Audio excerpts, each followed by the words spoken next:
Jaksa Penuntut Umum Kejaksaan Tinggi menuntut Habib Bahar bin Smith dengan pidana kurungan penjara selama 5 tahun. Tuntutan terhadap Bahar dibacakan JPU Kejati di Pengadilan Negeri Bandung pada Kamis 28 Juli. Pendukung dan keluarga Bahar yang hadir di ruang sidang sontak berteriak dan menyebut tuntutan terhadap Bahar tidak adil. Untuk informasi selengkapnya akan disampaikan langsung oleh wartawan Tribun Jabar, Nazmi Abdurrahman yang kini sudah terhubung bersama kami. Silakan rekan Nazmi. Halo, ya selamat sore Dea dan Tribuners. Bahwa Habib Bahar bin Smith dituntut hukuman 5 tahun penjara oleh Jaksa Penuntut Umum dari Kejati Jabar tadi sore. Bahar dianggap bersalah menyebarkan berita bohong hingga menimbulkan keonaran sesuai pasal 14 ayat 1 Undang-Undang Nomor 1 Tahun 1946 Junto pasal 55 KUH Pidana. Tuntutan terhadap Bahar itu dibacakan JPU di Pengadilan Negeri Bandung sore tadi. Usai bacaan tuntutan, pendukung Habib Bahar sempat riuh meneriaki JPU yang dianggap tidak adil dalam memberikan tuntutan.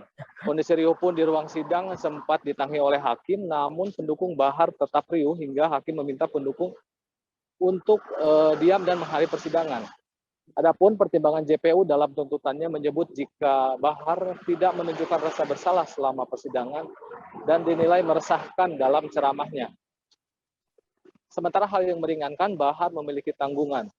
Kemudian atas tuntutan tersebut, Bahar meminta para pendukungnya untuk tidak berkecil hati. Ia pun mengaku siap menjalani hukuman bahkan jika harus hukuman mati sekalipun. Sementara Ikhwan Tuan Kota, kuasa hukum Habib Bahar menduga ada intervensi dari penguasa terhadap JPU dalam membuat tuntutannya sehingga dianggap tidak adil. Ia pun bakal menyampaikan nota pembelaan atau pledoi atas tuntutan jaksa pada pekan depan. Dea.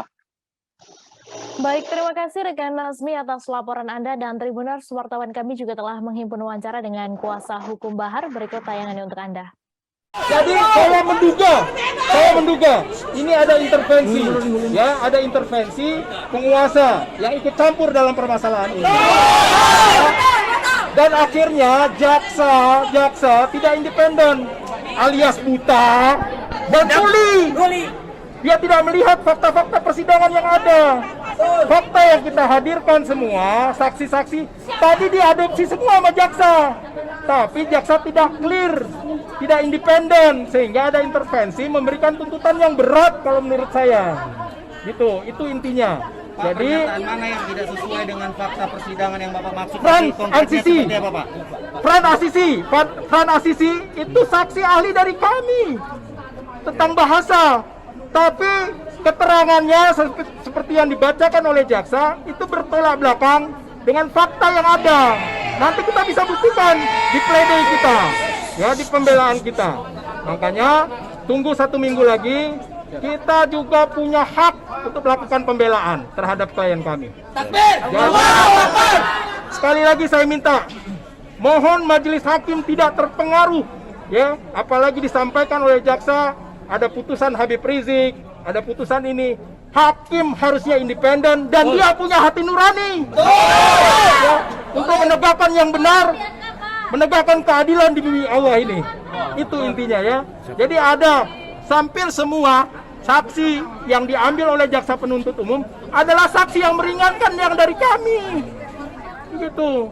Tapi dari bahasa jaksa dikemas, ya. Nah, ini dugaan kami. Makanya nanti kita akan jabarkan lagi versi saksi-saksi dari kami melalui pembelaan terhadap Habib Bahar bin Smith. Terima kasih sudah nonton. Jangan lupa like, subscribe, dan share ya.